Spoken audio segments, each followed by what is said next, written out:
There is a light type we haven't discussed yet, and this light requires its own chapter. This light type is called an HDRI, and it's quite different from the other lights. In the last chapter, we actually used area lights, spotlights, and such to create lights to light our scene, but in this case, we are going to be using an image instead. The advantage of that is that we get incredibly nice and comfortable lighting right away, which looks fantastic in reflections, and is I'm almost tempted to say it's like a make realistic button. It's not fully, but it's very close to it. As HDRIs are images, it's literally in the name, high dynamic range images, we need the images. Where we can find them is on hdrihaven.com. Now we have no affiliation with them whatsoever, and it's a fully free service. Like there is no cat shit or anything here. This is supported by Patreon. So you can go and you can download whatever image you want. If you go to hdrihaven.com and you go to HDRIs, you can see that you have a bunch of different HDRIs.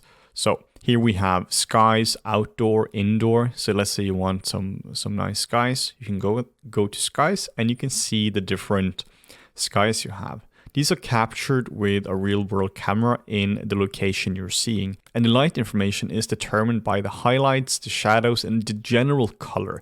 It's like when you're being outside, there's so much light bouncing everywhere on you, and you will have the same color as the light around you because you're literally being illuminated by your environment. That's the same thing here. Now, your object in Maya will now be illuminated by the environment around it. So you can very easily go and click on the HDRI you want, and then go and simply just download the image you want. No registration or anything needed. And you can find all sorts of technical information. So like where was this? What's the white balance? What's the dynamic range? And all that. So to actually create an HDRI, we go to Arnold, Lights, and we select the Sky Dome light. And now you can see what happens. We get the most boring lighting in the world. This is equivalent to if you're being lit up by like completely cloudy weather. Like in more specifically, you're being lit up by the color white. So it's more like having like a studio setup around you just to make the lighting as neutral as humanly possible. What we want to do is, instead of using a color, we want to use an image map. So we can do this by going under the input, selecting file node, and then under the file node, we'll find an HDRI. Now, I've already downloaded these. These come directly from the same site, so you can just download your own one.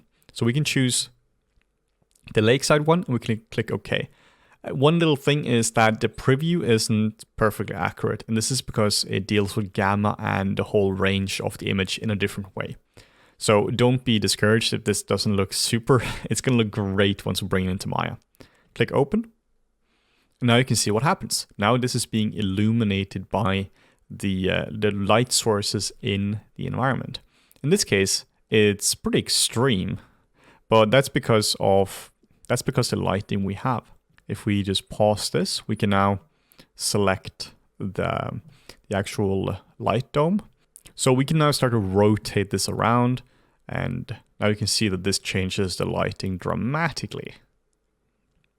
So this here would be great if you want to integrate a character or an environment prop or something like that in this kind of environment. So it's not about making the render look as good as possible, it's about making it feel credible in the environment. As good as possible is a completely subjective, it's a completely subjective criteria, and there is no way to actually make it look as good as possible. It's about making it feel natural and making it feel like it belongs in the environment it is. So you can see that it looks very nice and natural. This looks like it's a statue which is placed outside now. Let's store this render. And let's replace the HDRI.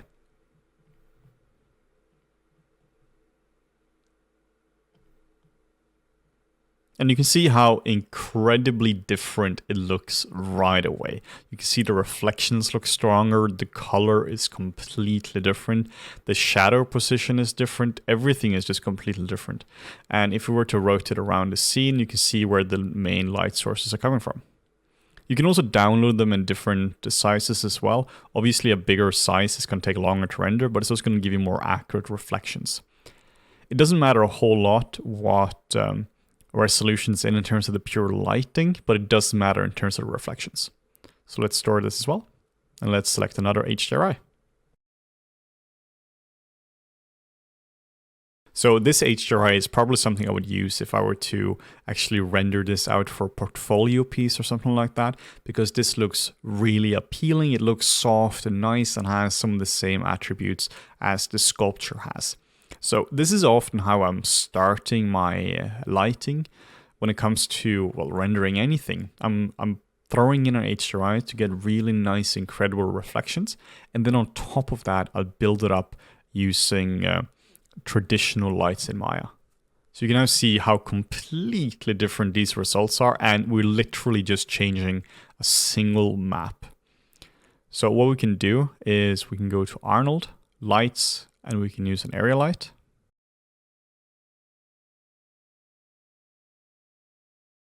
Just make sure that our render is not going, because that would take very long and it would slow us down significantly. We can put it in a nice spot. We can see what this looks like. And it's far too low in intensity, so we have to set the exposure up. Let's try 5. And now you can see how I prefer to light it. You can see that we get this really nice reflection and ambient color from the environment. But now I can go in and I can start to light something myself using the traditional lights we have. Maybe we want to make this nice and warm, and we can put up all the rim lights and everything like we did before. Like, I very rarely actually use the HDRI as the final result. I very often use it as a starting point. Though sometimes you will load it up and you're like, well, that was it. This just clicked and it was just perfect from the get-go. But it's often used in conjunction with additional lighting. I also recommend that you rotate around your light as well. Now you can see where the main light source is coming from, and you can try to rotate it and see if it looks different. Sometimes what I'll do as well, I'll set the intensity nearly all the way down on the sky dome, so that it just has a little bit of reflection, just a little bit of ambience, and then I'll use the area light to really control the lighting. I found that the more reflections you have in your scene, the more important an HDRI is. If you're rendering a metal object, I would say that an HDRI is essential, particularly if you're dealing like with a robot or a car or something like that. It's incredibly hard to get nice looking metallic or reflective objects. And this is why I use HDRIs all the time, because really everything is reflective. If you're doing something super stylized, maybe you won't need it. But if you're doing like a human or an animal or anything like that, they're crazy reflective.